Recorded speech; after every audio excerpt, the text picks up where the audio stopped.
Welcome to Sustain the Flame, an online experience of vocational exploration.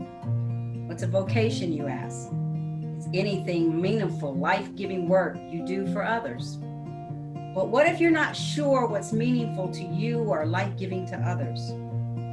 What if you don't know what kind of work you want to do or the type of person you want to be?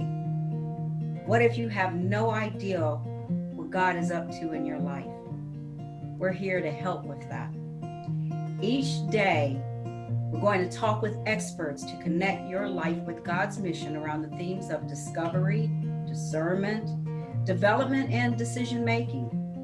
This 4D faith model is designed to give you clear definitions and practical tools to discover the options available, to discern what you value, develop your skills, and to decide your next steps with courage.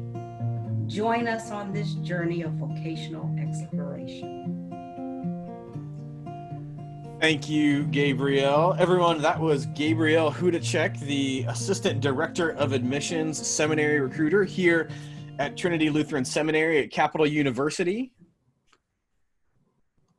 I am Drew Tucker, and I am the university pastor here. And I'm really excited today because we are going to talk about decisions, about deciding things.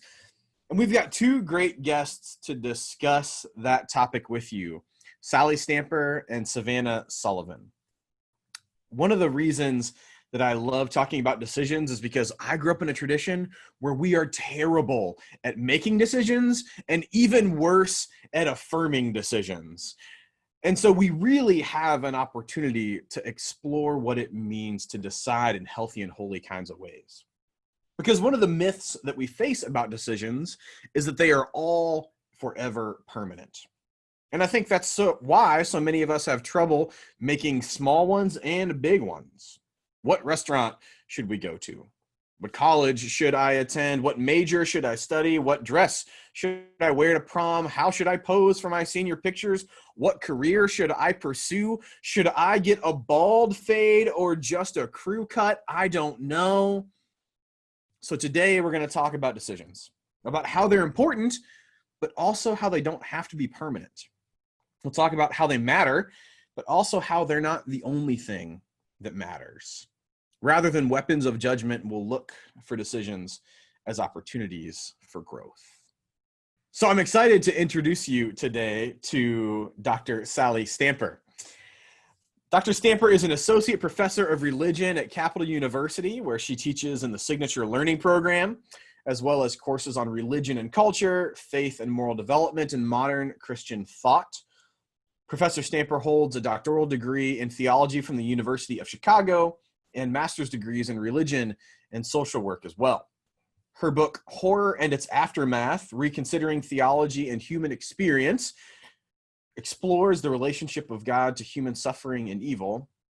And one of the things that I am most fortunate to say is that Sally is a friend of mine and has been a wonderful mentor and guide as I've become a part of the Capital University and Trinity communities here in the last few years. So I'm so excited to be talking with Sally today. So Sally, will you share with us a bit of your perspective on decisions and how they've shaped your life? I'm really actually eager to talk about this. And sometimes there are things that I am asked to talk about and I'm happy to do it, but it's not a particular interest or I don't have fun doing it. But this is something that I think is really important. And I was particularly interested that you invited me to talk about this one of the 4Ds, because as a college professor, I so often have conversations with students, my own students or students that I know from different avenues around campus, about decisions they need to make, changing majors or where they're going to live or what they're going to do after school, certainly about graduate school, occasionally about whether or not they're going to go to seminary, although that's not, I think that's not the only thing we want to think about when we think about vocation, certainly. But also when we think about decisions, there are lots of different ways that people develop. So this is, for me, a really interesting and engaging and fun topic. And so I appreciate being asked to be part of it. I was part of Sustain the Flame last year and got to do it in person, and really enjoyed meeting that group. So I don't know if there might be even some of those same students here this year, but this is great, and I'm glad to meet all of you virtually. What I want to talk about, I decided, are some stories from my own life. And the reason I'm doing this is because what I have found is that when I share some of these stories with my students, they almost always respond that they are really relieved to hear that one doesn't have to know what one is going to do. Certainly not at the beginning of college, when frankly, in my era, it was very common to not know what your major would be until your junior year even. I'm sorry we've lost that. But not only not then, but even when I graduated from college, what I ended up doing is not what I continued to do. So that's what I thought I would share. And what I want to focus on is what brought me to where I am today, which is teaching at Capital University in the way that Drew, my friend, described. So I grew up outside Atlanta, Georgia, and spent all the my summers growing up in the Blue Ridge Mountains in North Carolina. And I went to college outside Atlanta at Agnes Scott College, which is a tiny little women's college, liberal arts college. And I majored in English and psychology and took only one religion course in all 4 years. And that was because it was required to graduate. So religion and swimming, I put off as long as I possibly could. And today I am not a great swimmer, but I am in fact a PhD in religion. So that shows you how things work. And for various reasons, I ended up moving to Chicago, which we were just chatting earlier. It's a major transition if you've lived all of your life in the Southeast. But I loved Chicago. I went through some real period of adjustment, right? But I love Chicago, and I went there to work for Western Electric, which was it was part of the old Bell system. So it's now part of AT&T, but it's very hardcore industry. And there I worked in warehouse methods, and I was a financial planner for capital equipment, which is the big heavy equipment like battery hoists that are used to install transmission equipment, that kind of thing. And that got boring to me. So then I decided to be a social worker, and I got my first master's degree, which was in social work, also in Chicago.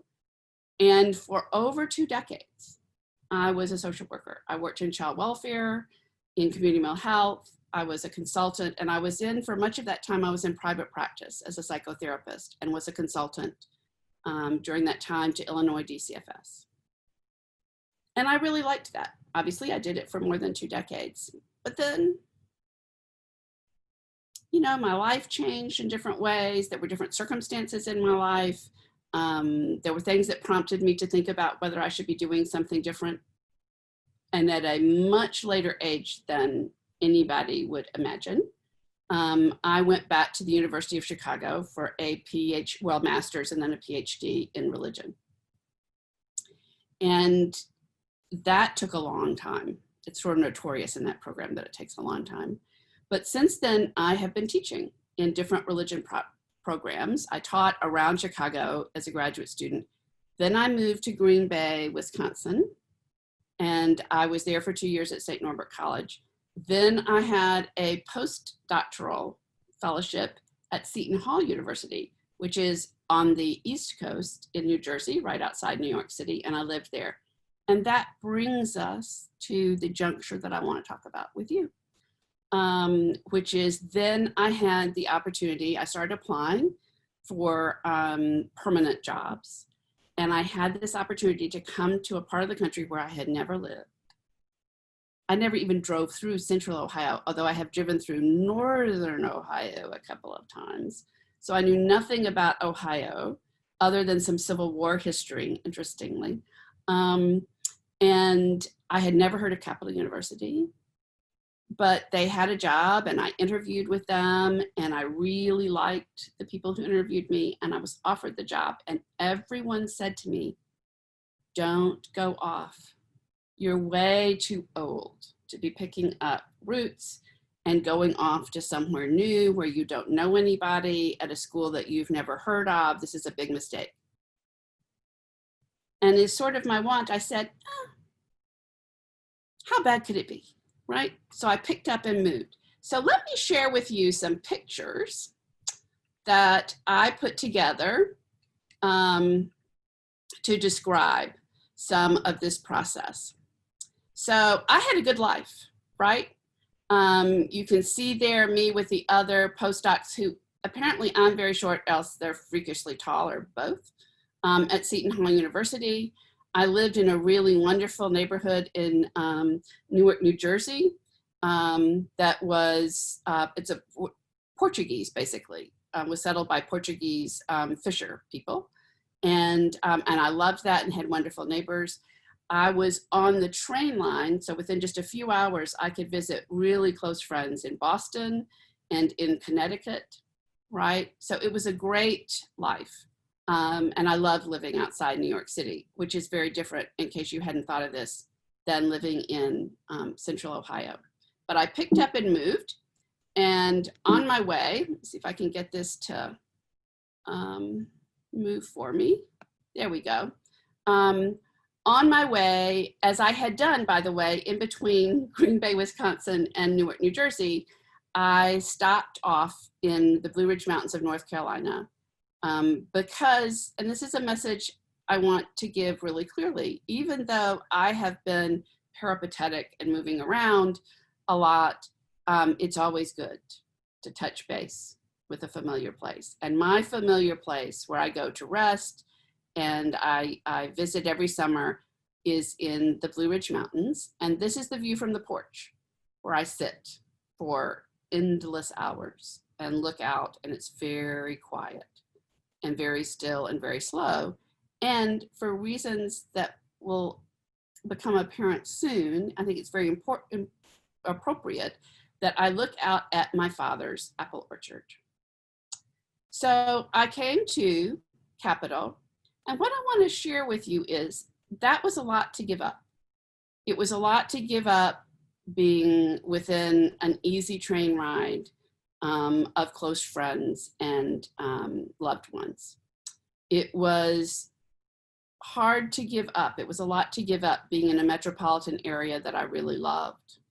It was a lot to give up, frankly, being near water. I had always been near either water or mountains my adult life. And Central Ohio, as you may know, has neither one to speak of. But there were things then that happened at Capitol that never would have happened had I not made this move. In my first year, I was given a grant and I traveled to the United Kingdom, to England and Scotland to plan student travel trips. And I was at Stonehenge on a wonderful tour where I got to go inside the stones, which most people don't do anymore. I went up the west coast of Scotland on a train, the train that's actually used and on the route that is actually the route to Hogwarts in the Harry Potter movies.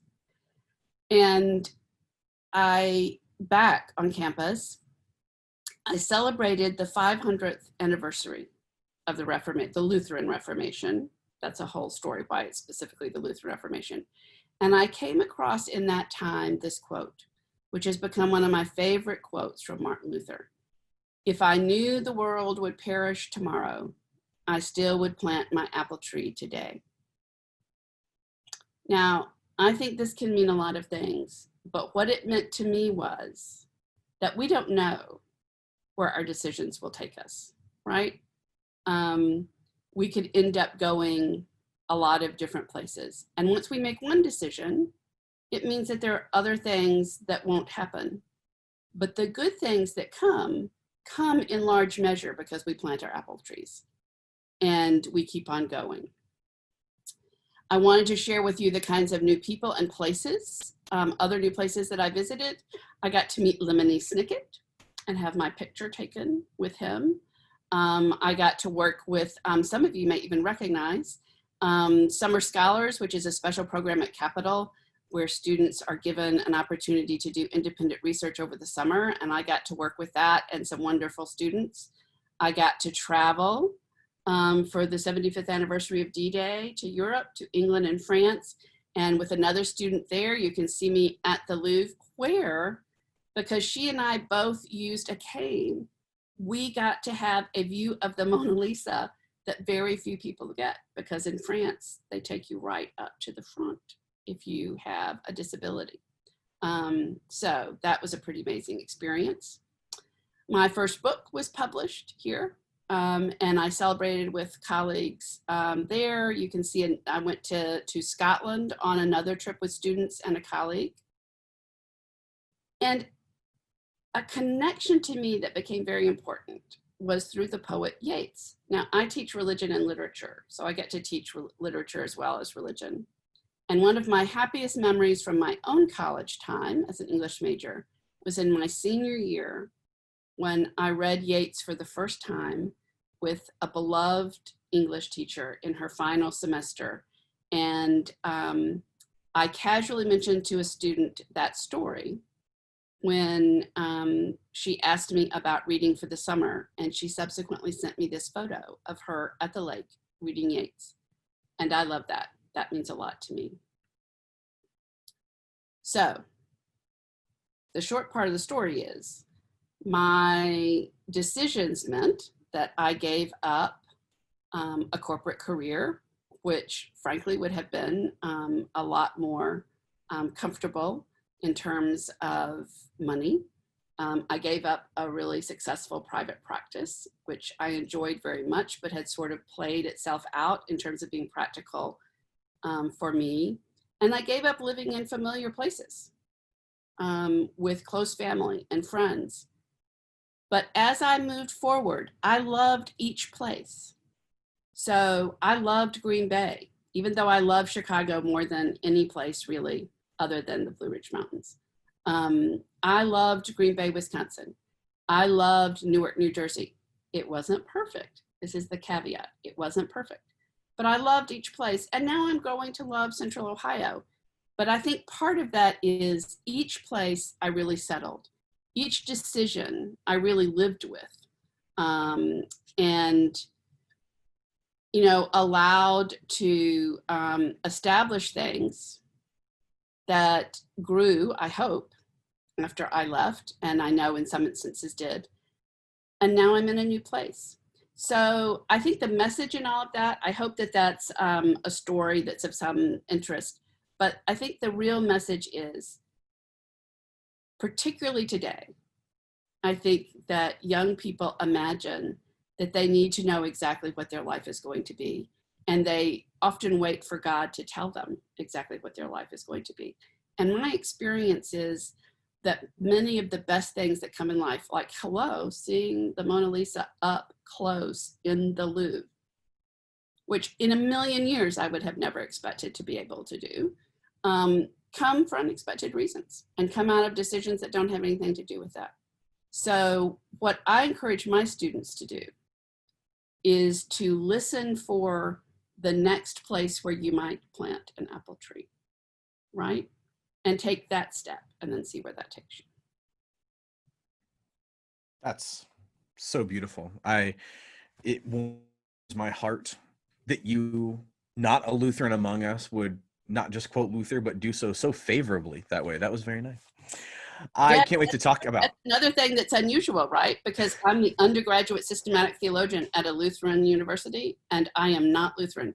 And let me tell you, that is very unusual. I didn't know how unusual until I got here, and people started saying, "You're not Lutheran," but I love Luther, and I love the Lutheran tradition, so that helps. Well, we love you, and we're going to talk more about that in just a bit. But first, Gabrielle is going to introduce Savannah. Yes. Savannah Sullivan.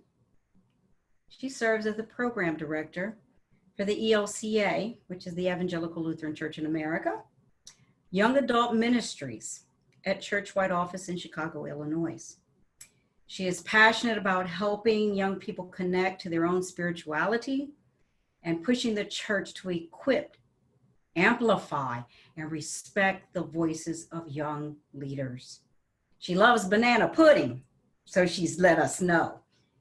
and the Clemson Tigers, and memorizing poems.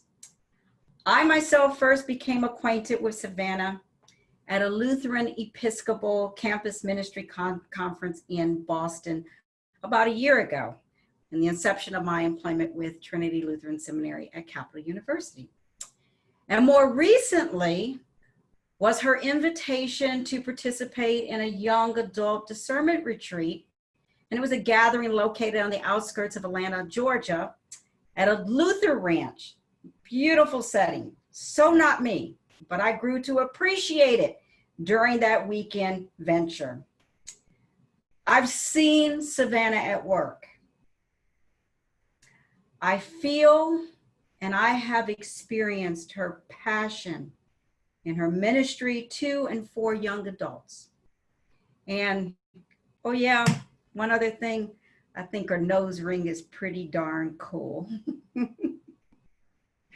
Savannah, can you give us some insightfulness about, hey, deciding your journey, something of a word to the young listeners who might be pitching in to hear what we have to say? Yeah, thanks so much for that colorful intro. I love that. Yeah, actually 2 nose rings right now, so much to my mother's chagrin, but we're rocking it. Yeah, it's so funny that when you emailed me about this opportunity, I'm super passionate about discernment and deciding, especially as it relates to the lives of young people.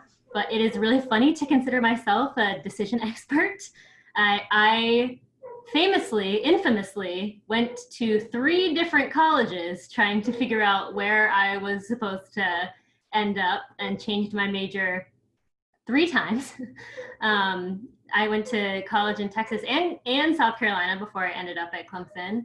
And so I think my family would laugh at me being the decision-making expert, but I think a lot of struggles in decision-making in my life have led me to a place where I feel really strongly about both the tools that young people need to make decisions, myself being a young people still, and also the ways that our church can be better about facilitating the type of community where the enactment and the use of those tools is possible.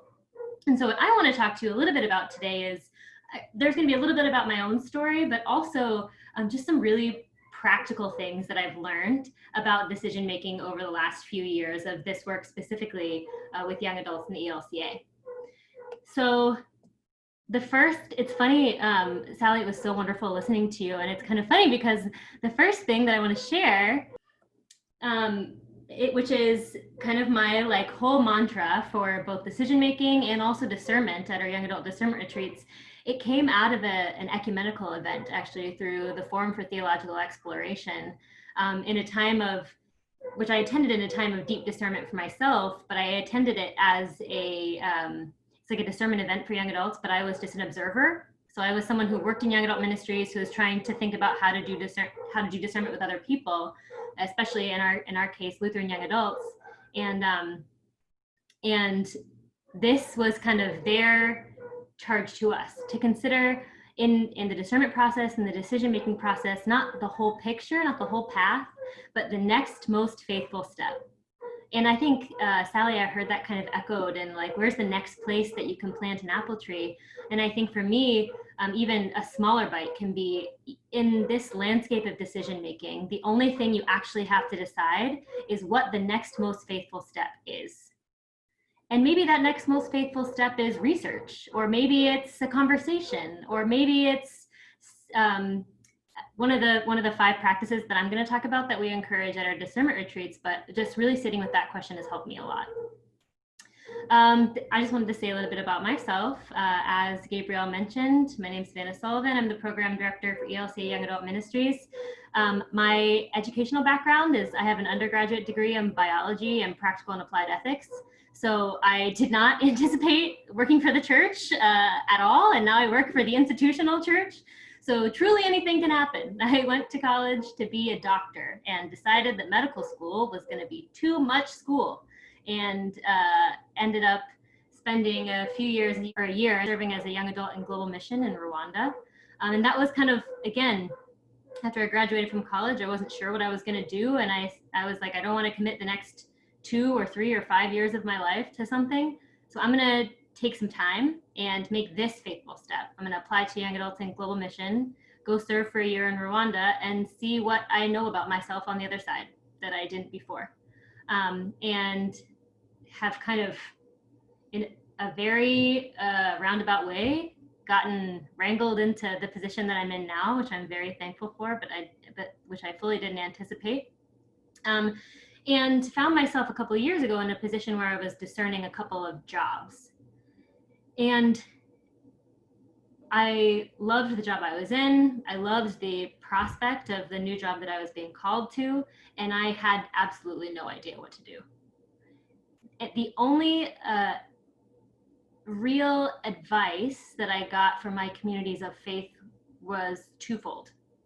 A, pray about it, and B, trust your gut. And I felt very frustrated because my gut wasn't saying much. And it didn't feel like I was hearing very much in prayer either. Now, I know both of those things might not have been true, that maybe I wasn't, I've learned a lot about myself since then, that maybe I needed to be attuned in different ways, but those two things weren't working. And I felt really frustrated that there was no other tools for decision making. As I said, biology in my undergraduate, I want a hypothesis and a testable way to experiment with the hypothesis so I can get the right answer. So in thinking through that decision, I ultimately made a decision and using some of those tools, but it was after that I attended the gathering for the Forum for Theological Exploration and was really met with this different way of making decisions, and was challenged by my ecumenical peers to think about different ways of knowing, that actually we're gifted with learning in a lot of different ways and knowing in a lot of different ways. And it's not all like head knowing, and it's not all like gut knowing or spiritual knowing, that there are so many different ways for us to know or to explore or to learn or to imagine, and that can be really, acknowledging that can be really useful in the decision-making process. So I, over a couple of years, in this job that I'm in now, spent some time just listening to young people across the church, just listening for their pain points, for things that they were struggling with, for places really that they were disappointed in their communities of faith, or places that they were really energized. And I heard this kind of theme, like you're talking about, over and over again, that people feel like decisions are so big, and they feel like they don't have a place to have hard conversations about them. And the young people were feeling a lot like they didn't have tools for decision making. And so that's kind of how Gabriel talked about the first young adult discernment retreat came to be. It was through a partnership with the Forum for Theological Exploration, as well as some campus pastors, some outdoor ministry professionals, some seminary admissions folks who have been doing the work of discernment with discernment conversations with people for a long time. We developed a couple of resources, and we developed this whole weekend around how actually do you make faithful decisions. And so the biologist in me has prepared a list of 5 tools in hopes that, along with Sally's beautiful story of her own journey, these might be some other practical applications for decision making in context. The first tool is true listening. We practice this at our discernment retreats through a process of deep listening, wherein there's a prompt where people share part of their story, and they have a partner who listens to that story, and then the partner can only respond with questions. There's no commenting on the story. There's not even yeah, that's totally me too. The only response available is questions. And I think that's a really powerful just practice about what does it feel like to be really heard? And also, what does it feel like to listen without intending to respond, without intending to solve, just asking questions that are spirit questions. And this practice also comes out of the Clearness Committee practices from the Christian Society of Friends. and one of my ecumenical partners introduced me to this. And so really practicing true listening and looking for folks in our lives who we can ask to just listen, to say, I'm really confused right now. I need to talk through this thing.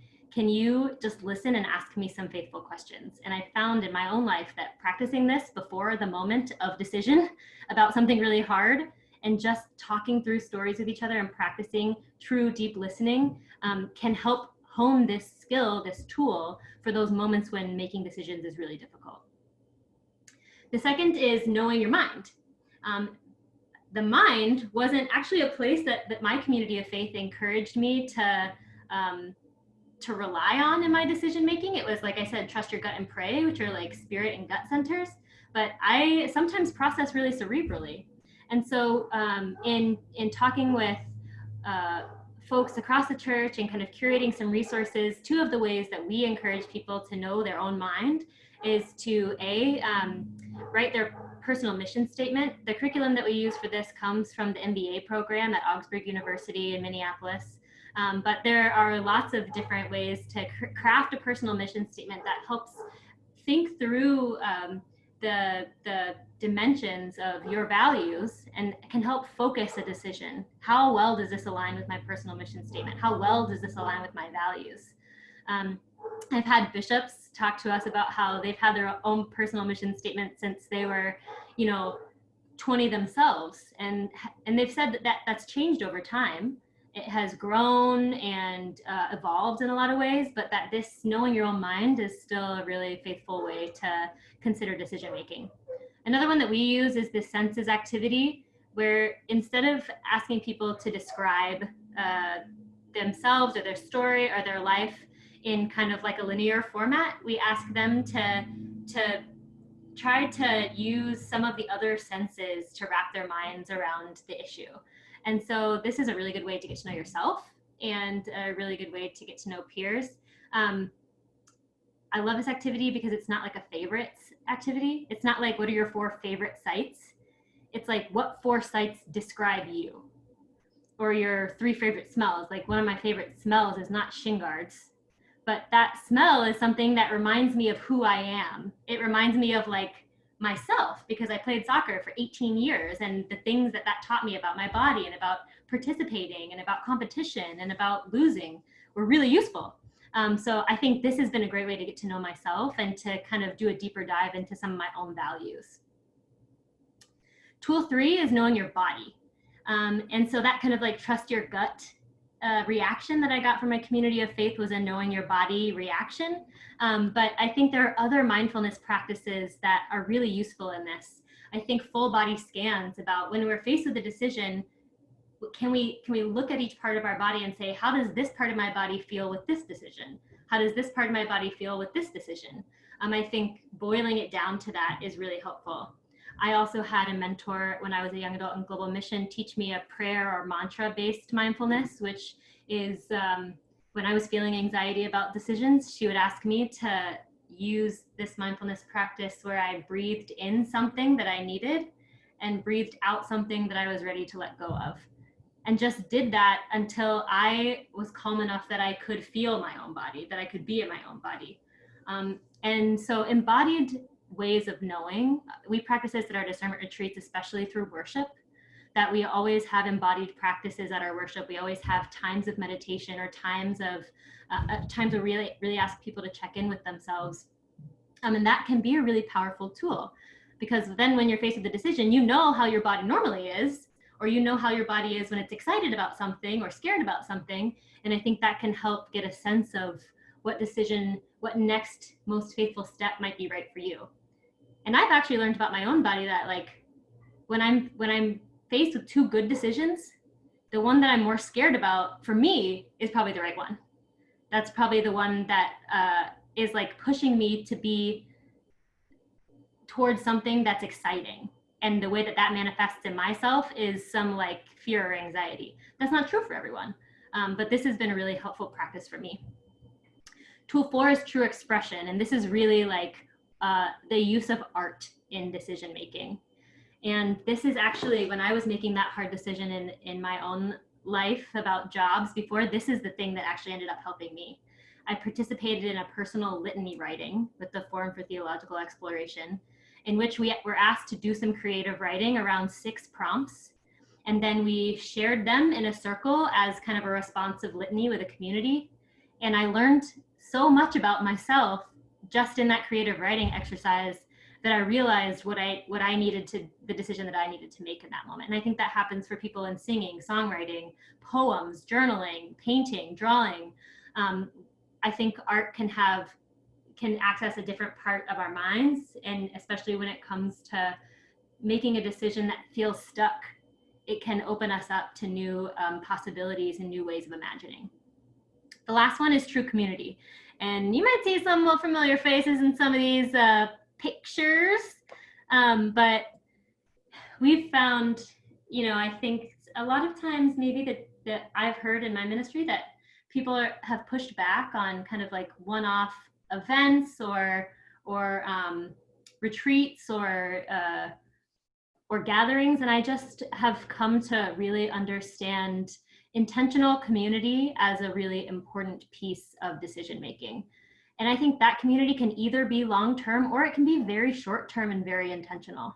And so one of our kind of shorter-term communities that we facilitate and bring together is the Young Adult Discernment Retreat community that Gabrielle talked about. That's a group of young people who are all gathered together to be honest and ask questions. And I think there's actually a power in gathering with people you don't know that well, who don't have a lot of knowledge about you that colors whatever else they're hearing, that they can really hear the things that you're telling them and be honest with you in a way that sometimes it's maybe hard for people who know you really well to be honest. On the other side of that, we have the Abide community. We have some longer term communities for young adult ministry. The Abide community is a small group community that is just getting started, but where people have more ongoing relationships. And for some people, this kind of like true community looks like a board of directors in their mind, where they kind of like form a circle of people whose opinions they trust about a certain thing. And those are the people they're going to go to decide, to help them decide. But I think for us, it's been also peer groups that kind of do know you a little bit better longer term can also hear struggles differently, and that talking through them together as a community of faith, especially with that grounding spirituality that brings us together, can be a really helpful way to make decisions. So these are the 5 tools that are not, to me, they're more than just trust your gut and pray about it. I think those are 2 important dimensions of a much longer list of tools that we as a community of faith can cultivate within ourselves, and that acknowledge the different ways that people learn, the different ways that people know. And there might be more than this. I'm not saying that this is an exhaustive list. Like maybe there are more ways of making decisions than just these, but I know for me, making decisions has been hard. And so I wanted to give some maybe like practical reflections on how I might do that. Here's our info if you want to learn more about it. But again, all of these are grounded in the idea that we are making decisions about our next most faithful step, that we're not making decisions about the end of the story because we couldn't possibly know. We have to make the best decisions with the information that we have, trusting that God shows up in the soil where we plant our apple trees no matter what. And so that's kind of what I came prepared with today. So thanks so much for having me. Thank you, Savannah. That I really resonate with those steps. I've never seen them put together like that. But as you were going through them, I kept thinking, this is how I did this. This is how I did that. And I love that, getting past listening to your gut and praying. I found that God is never direct enough for me. For some people, maybe, but for me, totally not. Right. So is this a sign? No. Is this a sign? Yeah, no, doesn't work for me. Right. I have the tendency to say, bring me the burning bush, because the subliminal, I don't get. Right. I don't get. Yeah, I really need to be it needs to be right here. This little firecracker. There's something that I wanted to touch on, Savannah, and it was less of a question than an experience, because in one of the 5 practical tools that you had on deciding was the listening part. And one of the experiences that I had at the Young Adult Discernment Retreat, and that just goes to show that you can never be too young or too old to do some bridging or have something else to impact your life, but it was to experience a life coach. And that experience with a life coach was the first of my time. And to have that person just to listen, that I was able to hear the feedback and hear me, hear me through somebody else's voice, sent me on an entirely different path or mindset, or saying, even at my grand age of that I still had a teaching moment. And the end is not here. Yes. It's not here. So thank you for providing the life coaches at that particular conference, because it did me well. It did me well to think a little differently, and the sharing that took place too. I earned another friend. I love that. Yeah, and I think that's it. You know, I think it's like, I was talking a lot to my mom or my sister, and that was great, and I love them, and they're very wise, and I do trust them. But I think really opening up my mind to like actually the different ways I need to both listen and be listened to totally changed the way that I make decisions, because it's not just about the people that know me best or agree with me the most or whatever. It's like a whole list of people and the whole way of showing up in the world where we like actually listen deeply to each other. So I'm so glad that you had that experience. I also had that experience. My first time with a coach, I was like, oh my gosh. I did the same thing. Well, that's what I love seeing in your list, and particularly the mantra base practice, that we don't just have to draw on our own tradition, that there is wisdom outside of our own practices that can inform the way that we make decisions. And that doesn't mean that we've abandoned our tradition. It just means that we have realized that there are things that other people do better than us, and that's okay, that we can learn from them. And it's such a beautiful thing to incorporate it into this thing that the church is leading. Totally.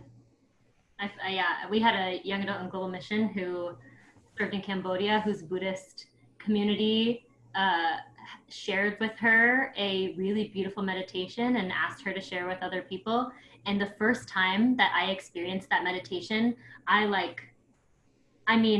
brain was just like totally opened up in a new way, but I also made some decisions about like some like relationships that I needed to take steps in. And that experiencing of a new way of connecting with the spiritual, you're right. I mean, we have, this is why we have each other. This is why we have community, so that we can live fuller lives together. And I really have learned a lot about that in the last few years, and certainly have more to learn. I love that, how at least as I heard it, Savannah, the structure you gave us about decision making was about knowing ourselves, really, in all of these different ways, listening to ourselves as well as to others, or listening, as you were saying, Gabrielle, listening to ourselves as we tell others, and also this idea that there can be a lot of variety, and that the way that our own community has taught us isn't certainly not the only way, and isn't always the best fit. The only mystical experience I have ever had was at a Zen Buddhist seishin, which is a meditation that takes basically 2 days, where you spend all of your time meditating. And it was very powerful. And the outcome of it was the Zen master telling me that I should stay on the path I was on. He knew nothing about me, right? So he had no idea if I was a practicing Buddhist or what. And I thought that was so interesting, that my most profound, in some ways, spiritual experience was in a Buddhist setting. And it was very profound, sort of not out of body, but it was a mystical experience. I had like a vision, but also that the affirmation was for me to stay on the path I was on, my own path. So there's not this competition that I think we imagined there would be if we explore different ways of knowing. Yeah. So, Sally, your apple tree metaphor clearly has made an impact on all of us, and I want to actually dive into that even a little bit more because it put my mind the story. It's an apocryphal story that someone made up at some point of a little boy walking along the beach with a parent throwing starfish into the ocean, right? Yeah. And the parent says something to the effect of, why are you doing that? There's thousands of these things. It's not going to make any difference. And the child looks up and says, well, it made a difference for this one, right? It appears to be this frivolous task until you realize the larger perspective that's there. And so I can imagine planting these apple trees along our way might seem like frivolous decisions at the time. Why would you do that thing? Like, why would you go out of your way to North Carolina between Chicago and New England, right? That's not on the way. If you're not great with geography, you need to know that's a half a day at least out of your way. But there's actually fulfillment in that in short and long-term view. So tell me a little bit more about how we can not just see the moment of the decision, but the long view of the decision. I think that looking back on my life, and that's an advantage I have. I'm quite sure I'm the oldest of the four of us here by a good bit. And looking back on, oh yes, Gabriel. Looking back on my life, what I realized, and other people, thinking about listening, other people have helped me know this. It wasn't always clear to me at the time, but that each thing I've done, each place I've been, I've gotten something from it, which is what I tend to focus on, maybe selfishly, but also that I've left something behind, and that's meaningful, even if it's not a sustained moment. So one of the photos I showed was one of my young friends who are the children of friends of mine in Boston. And they're now in like the 6th grade, I think. And I've known them since they were 2, maybe. And it was a real loss for me not to see them growing up by continuing to visit them. Oh, I visited them when I was in New York, maybe, 5 times a year. But when they think about the impact that I've had on their lives and our relationship, they don't see it as, oh, there was this thing we had and then it stopped. We're in much less frequent conversation, but they remember things. They remember that when I babysat them when their parents were away, I was really strict about table manners because my mother was, and they were little boys. So, there was this thing, but they remember that pleasurably, that was when, she was always after us about this or that or the other thing. And I think that's true. And I think that image of my father's orchard, he's been gone since 2001, but he planted blueberry bushes and all different kinds of apple trees all around our family cabin. And those will be there for generations, right? And we still enjoy those. And I don't think it ever occurred to him that he wanted apples and so he planted apple trees. I think it just was natural to him to do that. So I think that valuing our experiences and thinking about wherever we are in that moment as a time when we're both getting something, learning something, even if it's resting maybe in between things, but we're also contributing something that will stay behind us. I think that's a really important to know, that we don't make an impact on the world, and we're not impacted by making a single decision that God reveals to us in a burning bush. I mean, Moses' path, frankly, was not that straightforward either. You know what I'm saying? Right? I could tell that story. If you got another hour, I could talk about that. And I use that story a lot in my classes for this reason. But it's not like God just shows up one time and then you're set and you just stick to that path. In fact, I think people who struggle to do that sometimes really miss out. I think when I've missed out, it's been because I was waiting for that. So, and I'll add one thing and then I want to hear more from the rest of you. But one thing I didn't put into my presentation is that those change points in my life were often very sad, right? I left private practice and went back to graduate school because I got divorced and I needed health insurance. Mm. Now, nobody studies theology at the University of Chicago because they needed health insurance and student insurance was a way to get it. Nobody does that. But it seemed to me like the most fun way to do it. So I did it, right? And was that God leading me? I don't know, maybe. But it certainly worked out well, right? So I think that's important too. It's not like all through my life there were these wonderful, bright moments. I had to leave New Jersey because my postdoc was going to end. And my job security, I could have still had a job, but it wasn't clear that it would be secure. So moving to Ohio was not a happy thing. But look how it's turned out, right? Paris, Scotland, England, all of you, right? Working with Trinity Seminary some. So I think I don't know if that gets at what you were saying, but it was what it prompted in me. Well, it did. And I think the beautiful thing that it also reminds me with these decisions that we make is that we are never the sum total of our best or our worst decision, right? That the failures that we have had that are truly our fault, that we have made the mistakes, that is not our identity. Mm-hmm. And really, neither are the absolute successes that we've made that one right decision that got us that one right thing. That's not the fullness of us. It's the entire journey. It's what we've learned from the mistakes. It's the realization of life after success. And that kind of development, I really want to be careful that we honor the holiness of decisions without making them gods. That the reality of decision it's important. I love the next most faithful step journey. I've used that since the first discernment retreat that we did, Savannah, because it's so good and it's so true. But I think it gives us the power to make decisions without making them these kind of unapproachable monoliths that we can't address. Yeah, and sometimes I guess I didn't say this explicitly, although I did say I went to 3 colleges, so sometimes the decision is wrong.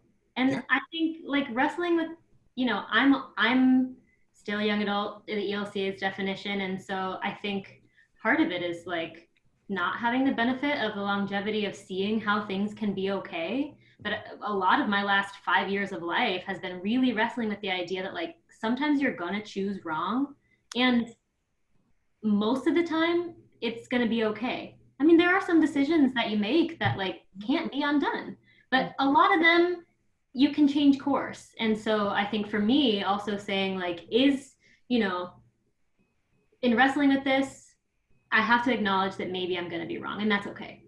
Mm-hmm. And I believe God is still faithful, and my community is still going to show up for me, and I'm going to make the decision with the knowledge that I could be wrong, and I could need to make a different one in the future. Right. I sometimes tell my students, Savannah, I don't know if I should reveal this to Gabriel and Drew, but or to you, Savannah, but I sometimes tell my students, God doesn't care a lot about most things, right? Most of our mistakes, most of our successes, most of our decisions are really not things that God cares a lot about. God is really beyond most of that. God cares about us, mm-hmm. right? God cares about us as people. God cares about other people. God cares about creation. Mm-hmm. But not so much I went to the wrong school, or I married the wrong person, or I didn't honor a relationship the way I should have, or I changed my major, mm-hmm. Or I did or didn't get ordained. It's just that those are not the things that God, I think, and I speak as a theologian now, those are not the things that I think God most cares about, other than God caring about how they affect us. Mm-hmm. And how we come through those times, and our sense of, I don't want to say wholeness, because we don't often feel whole, I think, but the whole of us, the whole of our lives, the whole of our experiences. Sally, you mentioned something about how as you travel back, you were able to reconnect to what was familiar mm-hmm. to you. And it struck me that when I had mentioned prior to our recording that I had lived in a number of places, that wasn't provided me based on my own decision. Right. That was provided me because of the decisions of my military father mm-hmm. and the government and that type of thing. So what would you say for a young person who, at this time in their life, their decisions don't necessarily belong to them?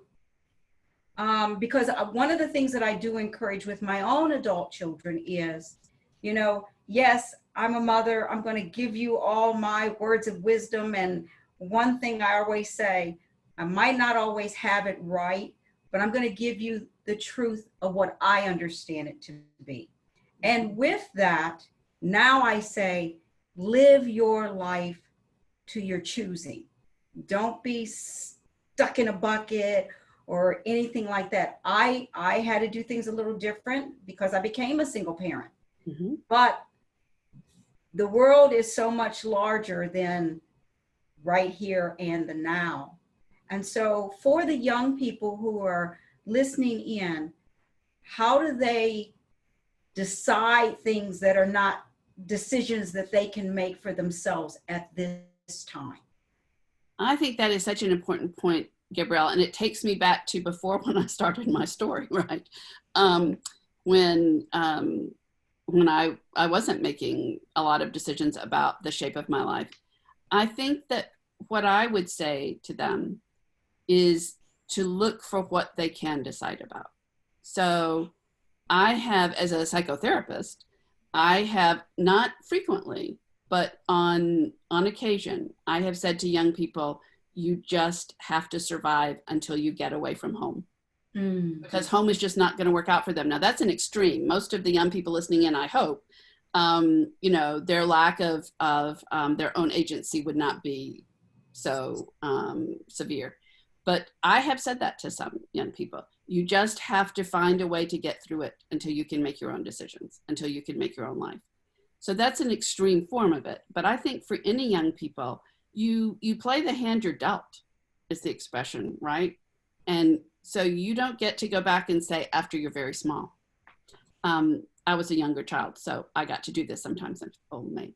But you don't get to say in a card game, oh, I don't like this. I'm just going to go through the deck and pick out the cards I want. You get dealt a hand and you play it. So I think that's what I would say is that one, to play the hand you're dealt and look where you do have choices. And a lot of times our choice is how we respond to the decisions other people have made. How do we respond to being in Japan or Spain?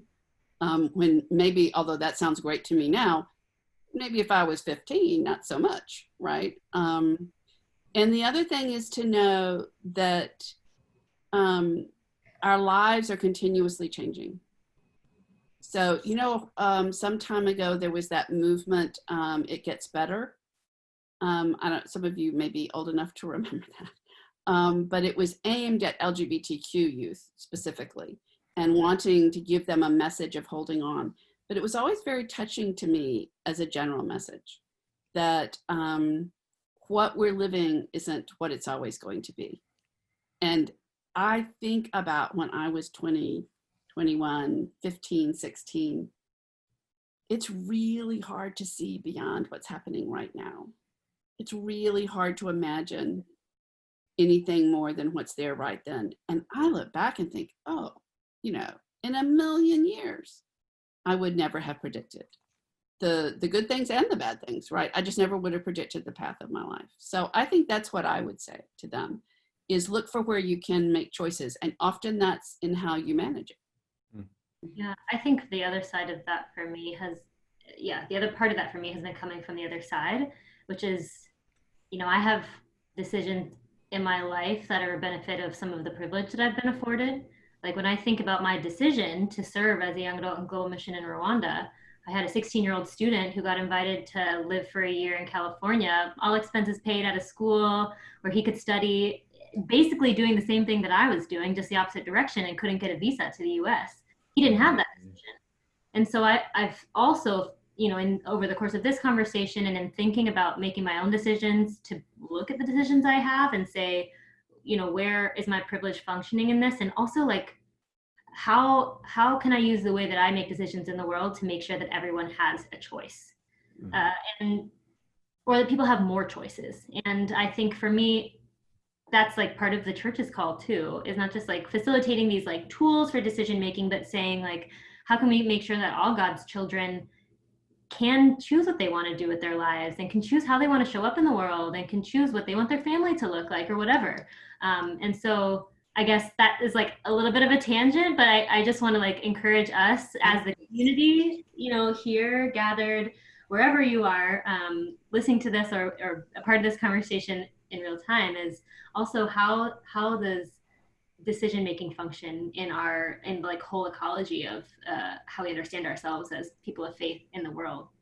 Absolutely, because it's so important to remember that our decisions aren't made in a vacuum, that, as you have said, we are either making decisions dependent upon the privileges or the problems, and most often a combination of both, in our environments. That there are things that have either prevented us from making certain decisions or enabled us to make decisions that other people just wouldn't be able to make.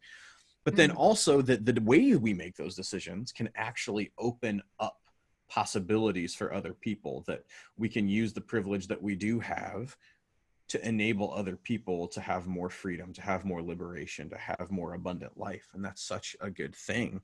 Even Savannah, you made mention of your decision to not go to medical school because that was too much school, right?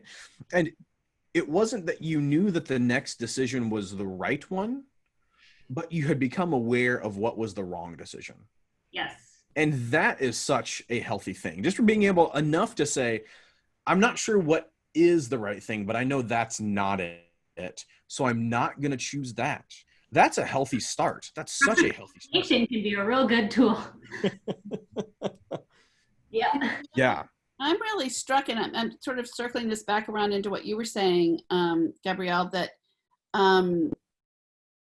small things we do in terms of opening up other people's agency and how we act from our own position. And in my case, I am literally from probably the most privileged group in this country and maybe in the world. That's my background, right? And that doesn't mean everything's perfect. Right? It doesn't mean there's no hardship, but privilege is a different thing.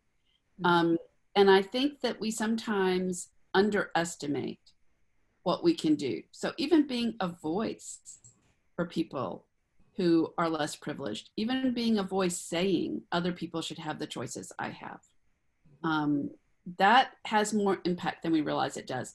We don't have to wait until we can do some sweeping kind of advocacy work. Just being the person who speaks up and says that's wrong. That should not be that way. And I have to say, I really appreciate that you all were the ones who brought up privilege, because privilege differs culturally and gender-wise, and I have to speak more so on a woman of color. So it's defined for me not just being a woman, but also being one of color, you know, and as a mother, and, you know, a mother of sons. So the whole thing about privilege differs, and our young people need to know how to recognize it, to be the voice to it, as you have both so stated, and to know when to step back to. That's important to know when to step back for proclaiming that privilege. So I appreciate you for lifting that up. It matters. It matters. And young people, they are the ones who set the stage for how the world will look like from this point on. So I appreciate both of you. Sally, I came to know you because of your experience with Sustain the Flame, and that was my inception into this job. And the same with Savannah. It was in the beginning, the inception of this job. And so I've seen you both at work for proclaiming what's good, what's whole, what's gracious, and to the good of God to our young people. So thank you both so much. We deeply appreciate you. I have to say, I was very excited as we were putting together our speaker combos, and I was like, if we can get Sally and Savannah together, this is going to be awesome. And you all did not disappoint. So grateful to have you all as friends and colleagues in this work. And Savannah, I just have one more question for you. I just turned 35, so I'm in my last official year for a young adult. So is there some kind of like COVID young adult party we can throw for those of us transitioning out this year? I don't know. Like now I just go into the rest of the ELCA Faith Formation team. So That's right. You're in the masses. that's right. I'm just with everybody else now. So, all right, friends. Well, blessings to you. We are so grateful for your ministries and for your work. And I look forward to seeing you in the next time. Likewise. Thank you. Thank you for having us. It was wonderful to see everyone. Good to meet you, Savannah. Meet you. And Yes. bye to all the youth who are listening in.